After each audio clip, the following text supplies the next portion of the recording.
Hey guys, tonight we journey back to the Middle Ages, a land of castles, catapults, and, well, chaos. Imagine you suddenly wake up in a muddy village lane, the chill biting through thin wool clothes, your feet caked in, let's just say, not only dirt. Don't get too cozy, because this world, it's about as friendly as a porcupine in a pillow store. You'd be lucky to last a single day. Ready for a reality check? The sights, sounds, and even the very air feel heavy. A persistent reek of manure, smoke, and sweat lingers everywhere, gnawing at your senses. You rub your eyes. Not much light makes it in. The only glow? Flickering torches and early morning sun filtering through dirty cottage windows caked with grime. So before you get comfortable, take a moment to like the video and subscribe, but only if you genuinely enjoy what I do here. And hey, drop your location and your local time in the comments. I want to know who's braving the darkness with me tonight. Now, dim the lights. Maybe turn on a fan for that soft background hum. And let's ease into tonight's journey together. You shuffle past rickety wood homes, their thatched roofs drooping from years of rain and snow. Children dart past you, barefoot and wild-haired, ducking from chores. There's no such thing as privacy or peace. Inside each cramped hut, families and animals crowd together for warmth. Chickens squawk at your ankles, goats poke their heads through slats, and a pig roots listlessly in the mud outside. Loud bell chimes echo across the village, calling everyone to wake up. No cozy pillow, no morning shower, just icy water in a wooden bucket if you're lucky. The first historical fun fact hits you before breakfast. More than 90% of people in the Middle Ages were peasants, eking out a living through endless toil in fields and kitchens. You hear your own stomach grumble, but don't even dream of pancakes. Bread, probably half moldy, will be your staple, if there's enough grain left. Sometimes that bread is stretched by adding ground-up bark or old beans, the kind of combo modern foodies would never Instagram. But before you can even think of eating, it's time to start the day's work. No rolling back under the covers here. You won't even taste real bread the way you know it. White loaves are a luxury for nobles only. You scent a tang in the air. Turns out, medieval folks used herbs like rosemary to mask stale flavors and bad smells. They didn't just wave bunches of lavender for fun. The second you step onto the main road, you nearly slip. The cobblestones are slick with a mix of rainwater, animal mess, and the, let's call it biodegradable leftovers tossed from windows. If you thought city life meant bustling trade and glamorous excitement, think again. Townsfolk tiptoe around piles of offal with gritted teeth. The local civic engineer, that is, the person in charge of the street cleaner's bucket, gets creative, but even their best efforts can't keep the stench away. Now here's a quirky tidbit. To keep lice at bay, plenty of people wore linen hoods or kept their hair shaved close. Even some high-born ladies sported partial bald looks under their veils. Cleopatra's milk baths? Medieval villagers might have bathed once a month, if that, unless you count standing in the rain. And don't think you can escape the critters, fleas, lice, and even the occasional rat share your bed straw as roommates. As morning stumbles onward, you realize how loud the Middle Ages can be. There's always someone shouting, a livestock cacophony, church bells clang, hammers ring from the blacksmith's forge, sheep bleat, and gossipers chatter away. And no headphones, just your own two ears for company. You nod in recognition at the old woman slumped by her doorway. She's hunched from years of carrying water. Most villagers don't make it to 40. Malnutrition, disease, a bad fall, or even a careless spark can snuff out a life in hours. Suddenly your modern flu-shot anxiety seems cute. Despite what movies suggest, not everyone lugs a sword. In reality, most carry nothing deadlier than a wooden spoon. But here's where historians still argue. Was medieval life truly a parade of misery and hopelessness? Or were there moments of community, laughter, and even joy? Some research hints that village festivals Market fairs and church gatherings did punctuate the grind with rare blasts of fun and feasts. Jesters, minstrels, and even dancing bears, yes, bears, would occasionally liven up the square. But don't expect a party tonight. Tonight, you're pressed by the sobering reality of just getting by. You try to sneak away from the bustling market crowd, weaving past noisy vendors who hawk dried apples, ale, and mystery meats. Curious about fresh produce, not yet in season. You notice a blacksmith's apprentice fumbling with a horseshoe, sweat streaking down his face. Apprentices like him might work 7 years or more, hammering iron before they're considered skilled. By modern standards, children working from dawn to dusk may seem harsh, but in these times, it's a necessity for survival. As dusk creeps across the rooftops, torches flare once more, and a cold mist wraps around you like a damp blanket. You're tired. Your hands are gritty. Your feet ache. No Wi-Fi, no pizza delivery, and not a single soft mattress awaits. You collapse onto makeshift straw bedding, a mix of last year's hay, old clothing, and whatever could be scavenged to relieve the hard floor. As you drift off, the howl of a distant wolf echoes from the woods, and you're left to wonder if you'll survive tomorrow's sun. You wake up still feeling the chill, the night's dampness clinging to your bones like an unwanted shadow. The air is thick with the smell of rot and decay. Welcome to medieval life, where disease and despair are your constant companions. Sanitation? Forget it. The latrines are just holes in the ground, often shared by humans and animals alike. You've heard stories of bubonic plague wiping out entire towns. This isn't some random historical footnote. It's a lurking nightmare that could reach you any day. As you stumble outside, you see neighbors coughing, mouths torn and oozing from a mysterious illness nobody can cure. The plague is infamous for coming in waves, mercilessly picking off the weak and the old. You wonder how anyone can stand the fear. Sudden fevers, swollen lymph nodes, blackened skin patches. It's the stuff of nightmares. And yet medieval people had no idea what caused it. Rats, bad air, sin. The explanations vary, and historians still debate the exact transmission routes and how pandemics reshaped Europe's demographics and psychology. Oddly, amidst the horror, medieval folks tried bizarre remedies. Garlic, onion, and even crushed toads were thought to ward off evil spirits that carried disease. Maybe you chuckle, except these superstitions sometimes prevented actual hygiene, making matters worse. The river you wash in is also the town's sewer, and drinking water is often just as contaminated.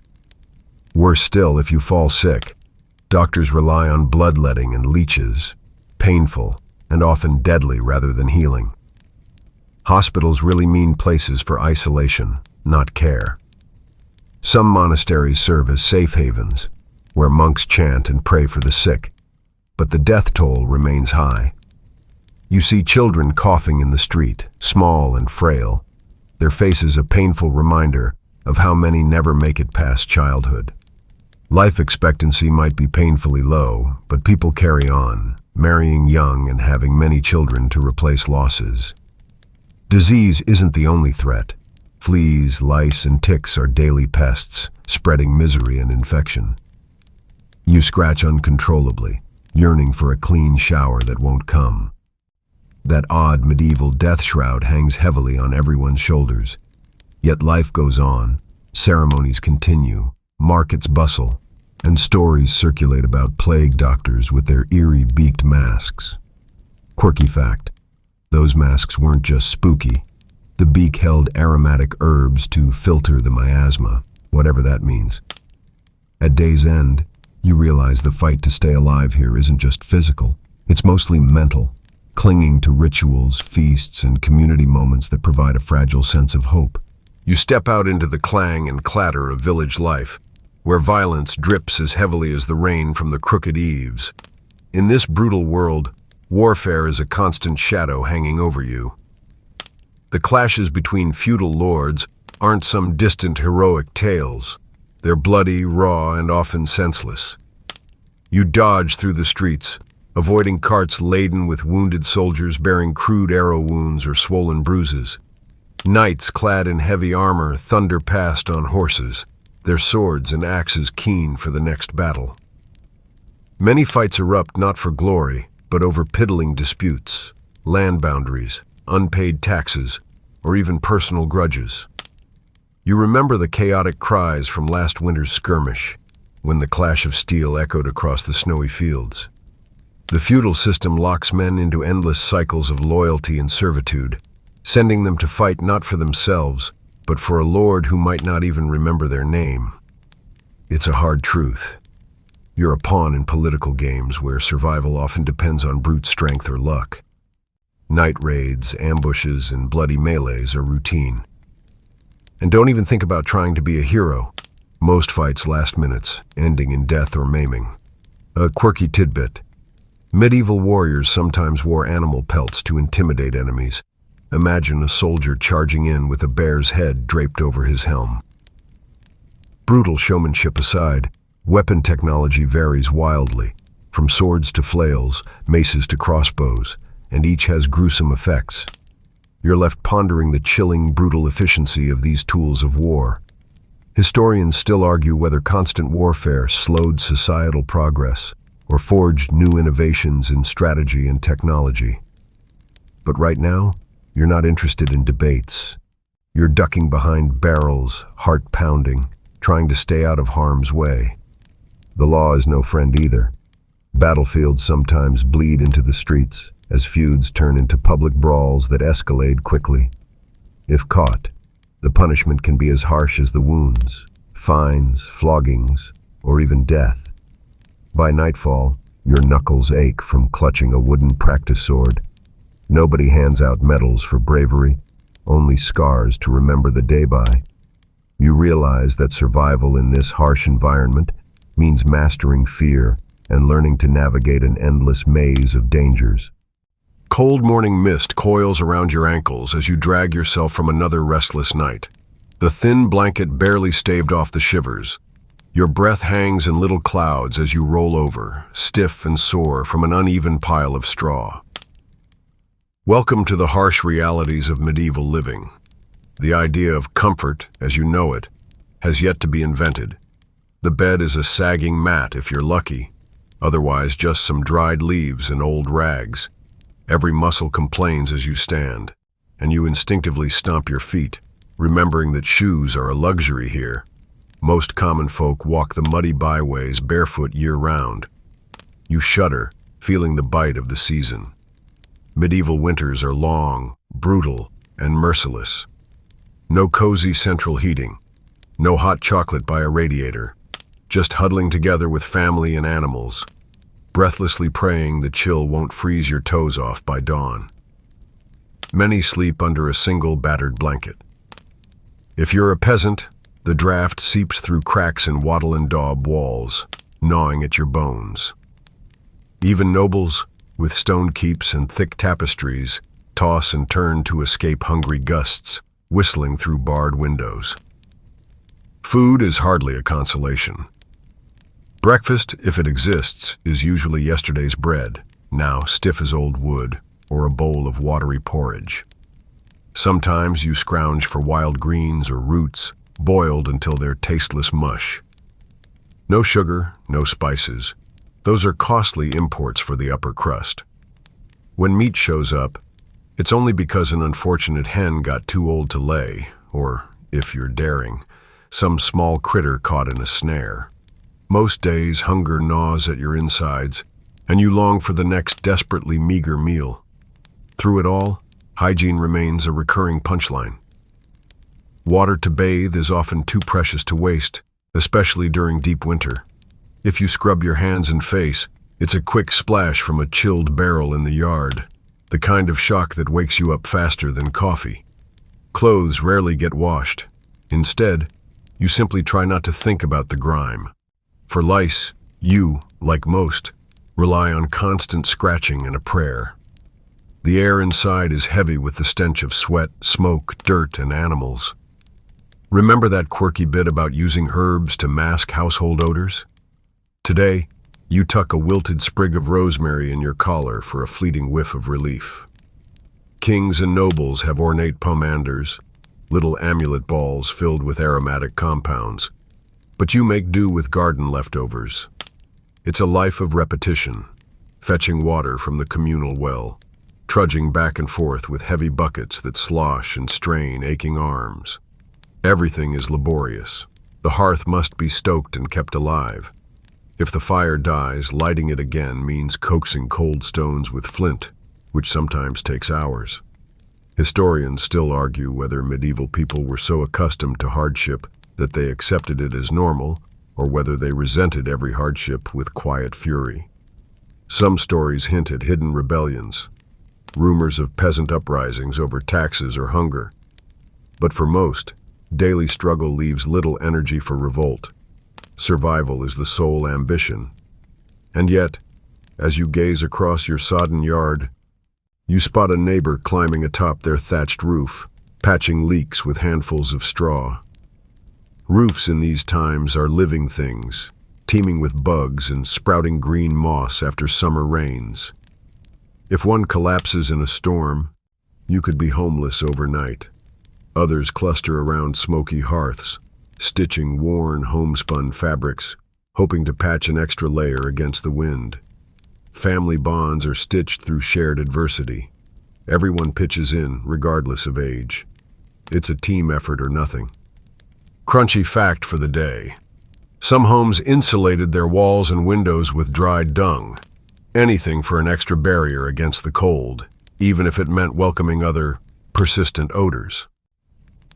You smirk, remembering the modern obsession with open-air scents and fresh laundry.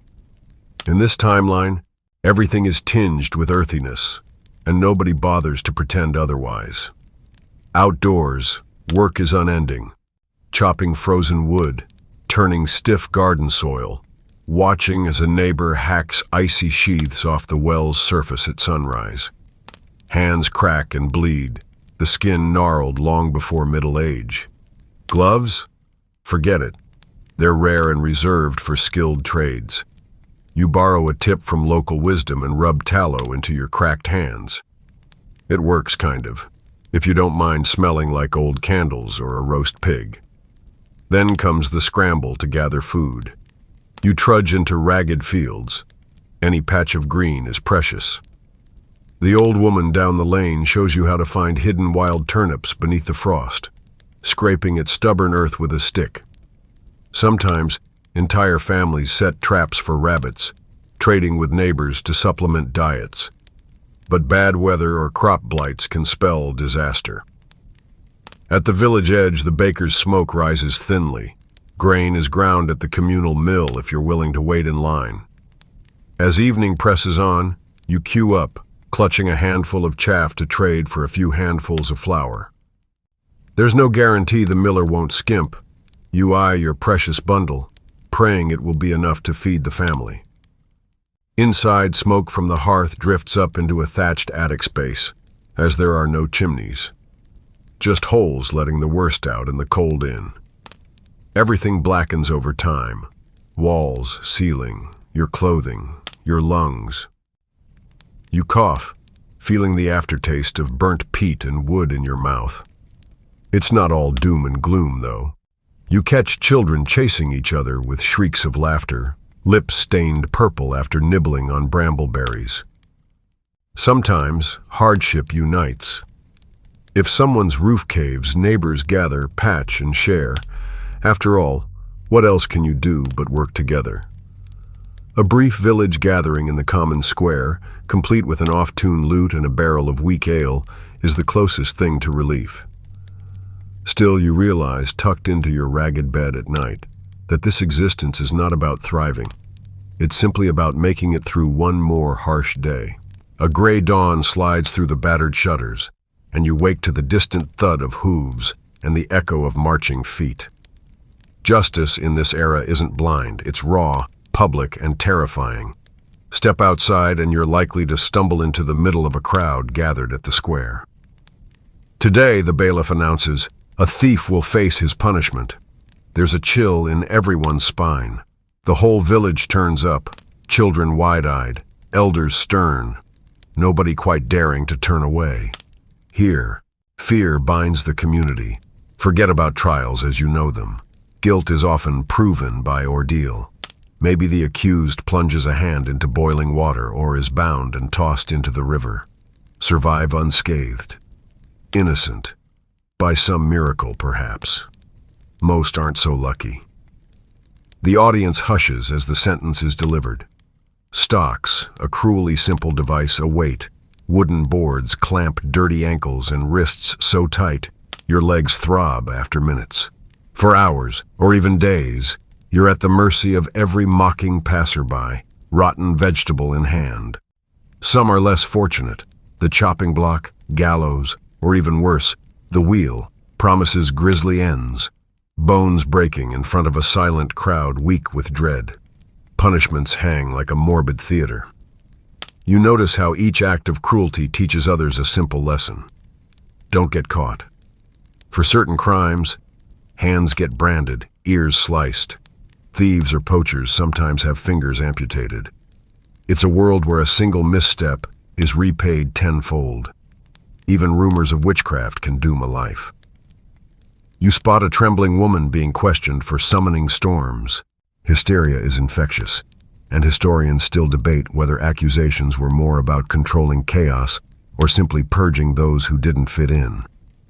But the show must go on. Executions aren't hidden behind prison walls, but staged in broad daylight, followed immediately by priests urging prayers for the condemned soul. A quirky, unsettling medieval contradiction. The church bell tolls solemnly, and children clutch their mothers' skirts, half curious, half terrified. Sometimes traveling executioners, celebrity figures in their grim trade, carve as much of a reputation as any local knight. Lighter sentences might send you sweeping the cathedral steps in penance or force days of fasting, but seldom does leniency feel like mercy. The night after a public spectacle, gossip runs wild with retellings, each version bloodier than the last. Fear is a tool encouraged by rulers. It holds villages in line, keeps taxes rolling in, and power unquestioned. Still, you notice an odd bond among those subjected to the system. Victims whisper support, smuggle crusts of bread to the suffering, and pass along prayers for deliverance beneath their breath. As dusk draws thick, you retreat indoors, heart pounding, half relieved to be beneath your lice-ridden blanket rather than in the square's harsh spotlight. Another day survived, though hardly lived, shaped by the looming promise that here justice is never gentle. First light spills weakly through the clouds, casting long shadows across the crooked spires and drab fields. If you're lulled into thinking your biggest dangers are cold or hunger, think again. Today, you discover how profoundly religion governs every waking moment, every whispered secret, and every creeping fear snaking through the community. The church bell chimes not just for prayer, but to remind you of a divine order, one so absolute it smothers rebellion or even doubt. Skip a service at your peril. Your absence will be noticed, hushed about, perhaps questioned by the local priest. Your soul is never your own here. Every confession, every word muttered in hope or guilt, belongs to the church. Sanctuaries glow with sputtering candles and thick incense, symbols everywhere. Old wood pews creak beneath peasants and nobles alike, but the power is clear. Priests judge, excommunicate, and even incite despair. Fear is tangible. Rumors of witchcraft bubble beneath the surface. If a cow gives soured milk or hail flattens the crops, angry fingers point toward an outsider, the quiet widow, or a child born with an unusual mark. Trials for heresy or sorcery aren't rare. Sometimes a strange birthmark or mere oddness is more than enough to land you in the stocks, or worse, You squint through incense haze, eyeing statues looming overhead, and realize every town festival doubles as a church feast. Every lull in labor filled with hymns, penances, and rites you barely understand. It's not all fear, though. Sometimes holidays let you taste honey cakes and hear choirs echoing in candlelit naves. There's comfort in simple rituals. Which breadcrumb to drop into the stew for luck? What sequence of prayers to mutter before you dare the woods at dusk? That quirky tidbit about using painted eggs at spring festivals. It started here, centuries before supermarket candy aisles. But you feel the paranoia too. Historians still argue whether the medieval church united communities by forging a shared faith or kept people subjugated through dread and rigid control. Monks illuminate sacred texts for decades. Priests wield the kind of authority that shapes destinies. And bishops live in splendor while you scrabble for leftovers. Your best hope for understanding the stars above or a sudden illness is filtered through dogma, sometimes compassion, sometimes fire and brimstone. Even the rhythm of your days is dictated from pulpit and altar. When to harvest, how to marry, who may be forgiven for what sin, and when, God forbid. The next fast will plunge you into another week of grumbling bellies. There's comfort amidst fear, too. Most evenings, you join neighbors clutching battered rosaries, sharing sacred stories, heartened by the thought that suffering earns you some grace. You see the weary, the desperate, the hopeful, everyone strung together by rules older than memory. Candles gutter in the chill air as prayers drift up, their Latin words just beyond your grasp. You shiver, part awe, part terror, knowing in this world the power of faith can mend or break far more than the body. You wake to the scent of wood smoke mixed with moldy herbs, your body aching in places you didn't realize could ache.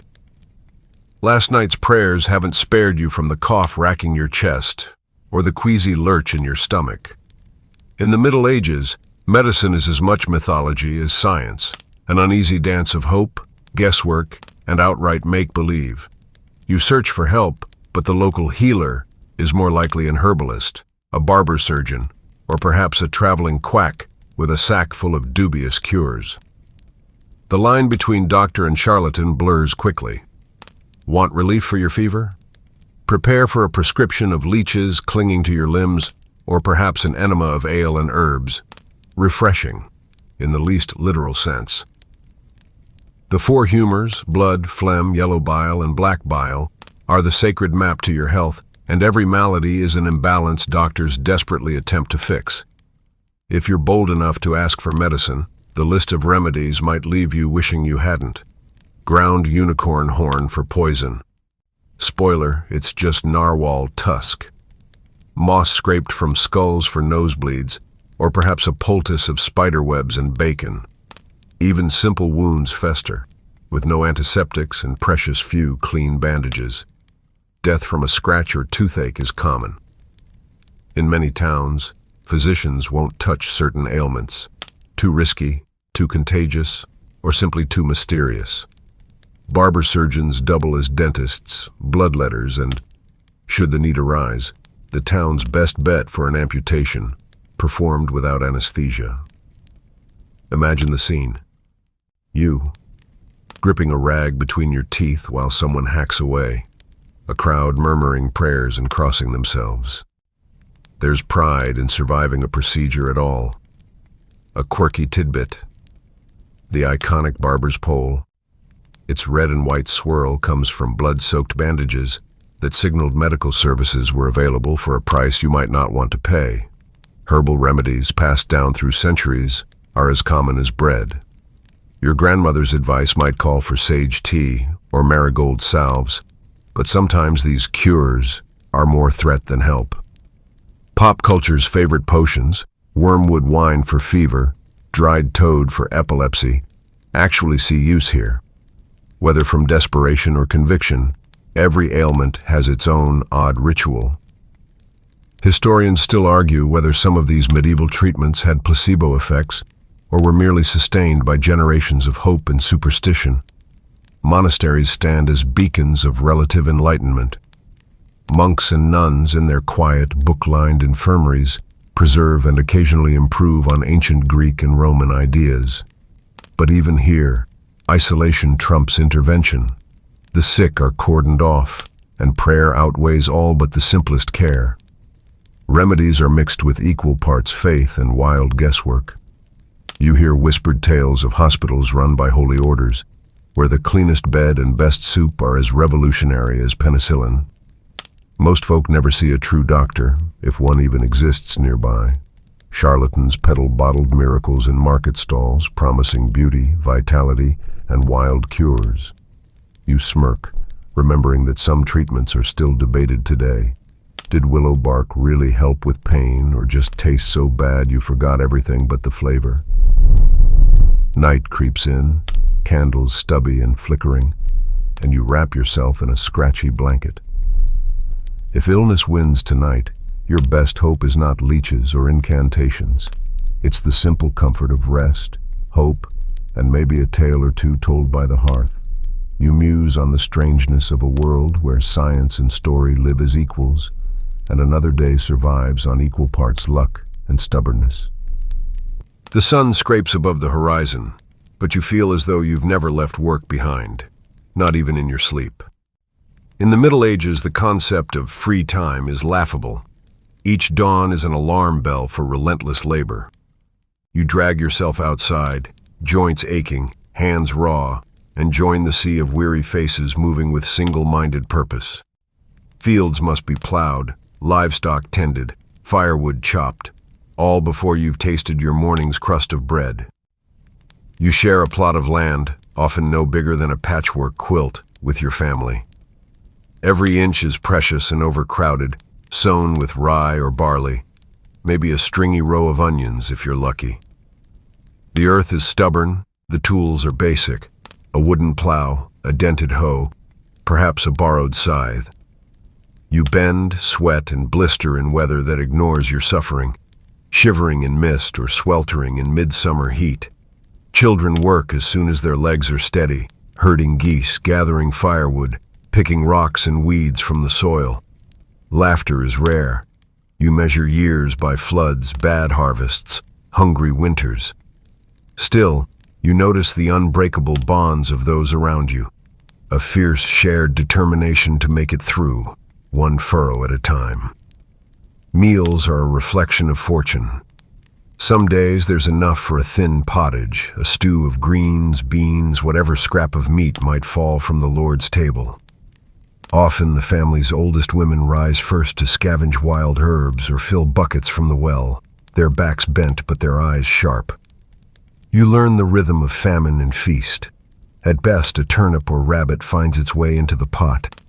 At worst, spoiled grain brings on St. Anthony's fire, a sickness from ergot fungus that historians still argue fueled tales of eldritch visions and even medieval insanity. Occasionally, the monotony is broken by a festival day or market fair. Brief reprieves filled with juggling, dice games, and strange sweets like honey cakes or fried dough. But most days, you work until the sky threatens dusk. The quirky detail: kids sometimes played knucklebones, tossing sheep bones like dice for points, a prototype for modern board games, unless you count the ever-present risk of scolding for ignoring chores. Labor, even when the body grows tired and sore, continues by candlelight, spinning wool, mending tools, scraping animal hides, fashioning thatching for the leaky roof.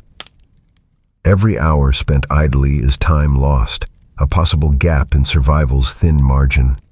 Rest is communal. Family and animals huddle together, using precious warmth to push back the frost that crawls in from stone and earth. Hunger, however, refuses to be ignored. You ration bread, dilute milk and ale, and sometimes gnaw on roots unearthed after last autumn's harvest. On bad days, you cheat starvation with a crust soaked in weak broth or lard, luxuries earned through cunning trade or favor from the local lord. Children cry at night, bellies rumbling, dreams haunted by the smell of roasting meat they may never taste. Yet, As dusk splashes gold over ragged fields, you find a moment of wonder in the small things. A song learned from a neighbor, the lowing of a calf, the constellations glowing above your thatched roof. Historians still debate whether these moments of beauty truly offered solace or merely distracted people from suffering. But here, now, in the endless grind of daily hardship, they feel absolutely vital, a balm against a world that refuses to grant you more than survival. Your back aches as you rouse yourself for yet another day, but the real weight pressing down on you is invisible. It's the crushing might of the social hierarchy that decides your entire fate at birth. The Middle Ages runs on a strict system you can't outsmart, bribe, or escape. You're born to it, you serve it, and most likely, you die in it. Serfs, the majority, are tied to the land, almost as much a part of the estate as the crops they tend. The lord might own hundreds of acres, but you own only your labor, and even that is borrowed. You must plow your own fields, and then spend days each week toiling in the Lord's fields for free, all in exchange for protection, and the right, if you're lucky, to keep your thatched hovel upright. Scrawny, dirt-streaked children cluster by your side. Any dreams they have are shaped already. If your father's a miller, you're apprenticed young. If you're a serf, you stay a serf. And if by some miracle you're born to a knight or minor noble, you've been plotting family alliances since infancy, each marriage contract inked with more power struggles than affection. Upward mobility is possible, yes, but so rare that every wandering minstrel who claims a lowborn who got rich is viewed with more suspicion than awe. And yet peasants sometimes tell those hopeful tales around fires, as if simply repeating them might summon change. Rules suffocate everything. What you wear, how you speak, where you walk, even what hat you can put on your head. Sumptuary laws make sure you never forget your place. The wealthier flaunt imported silks, peacock feathers, gold embroidery. You make do with burlap and second-hand scraps, maybe a single colorful ribbon on festival days. Passing a lord or cleric, you bow low, eyes down. Offend them, and they can punish you on a whim, a luxury of power as sharp as any sword.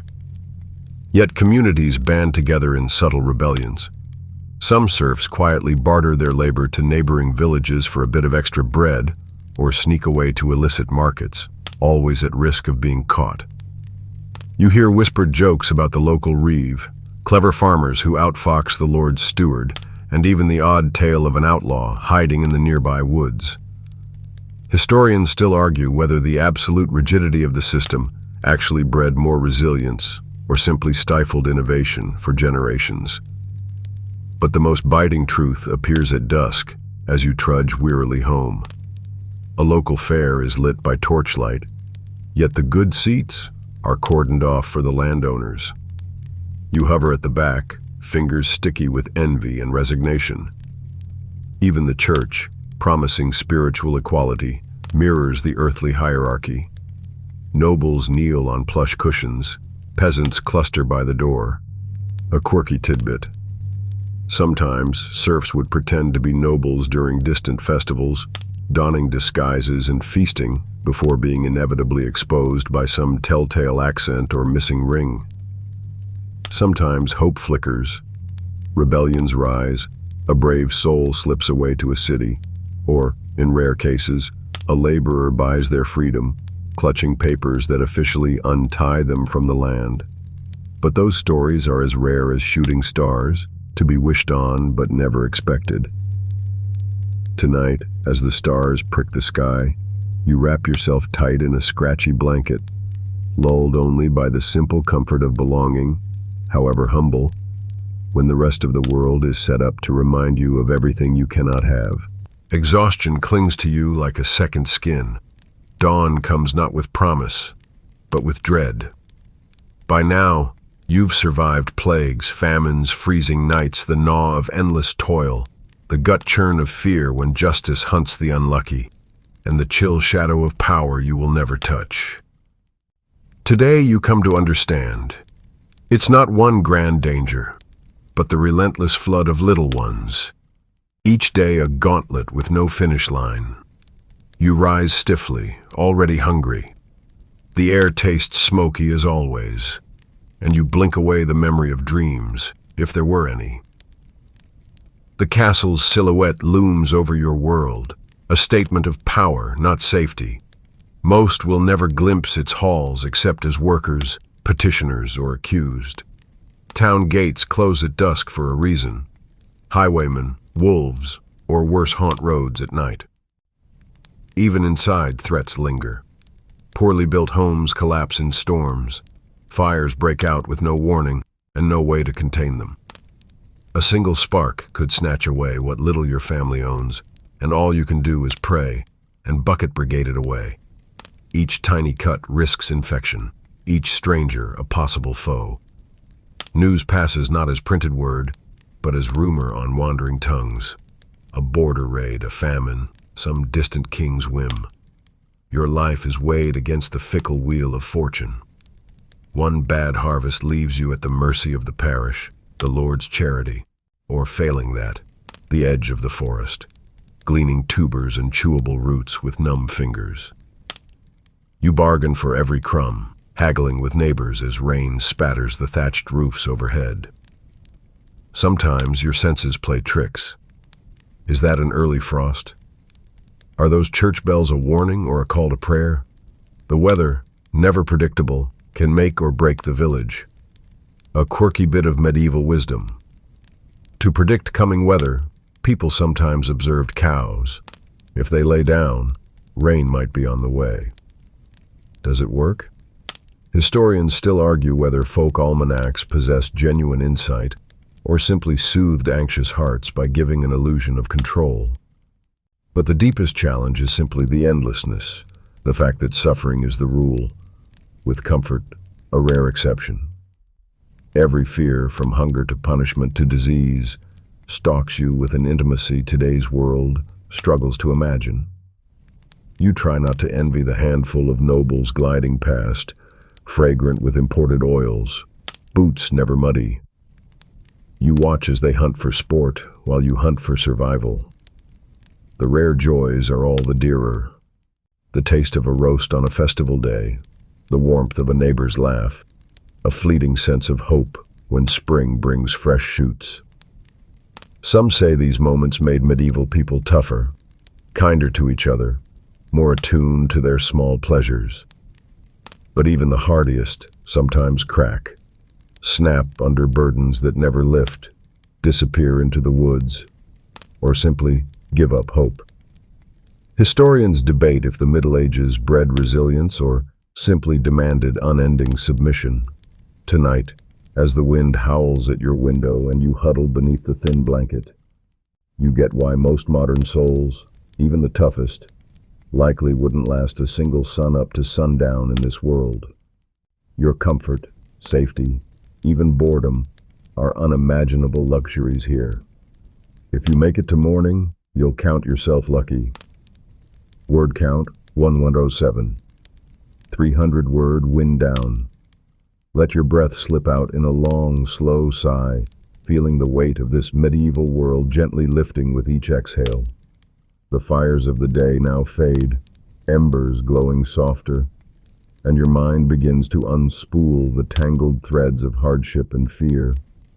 Imagine the silence growing deeper, stretching wider, until even the distant echoes of church bells and market cries drop away, leaving you suspended in gentle, shadowy quiet.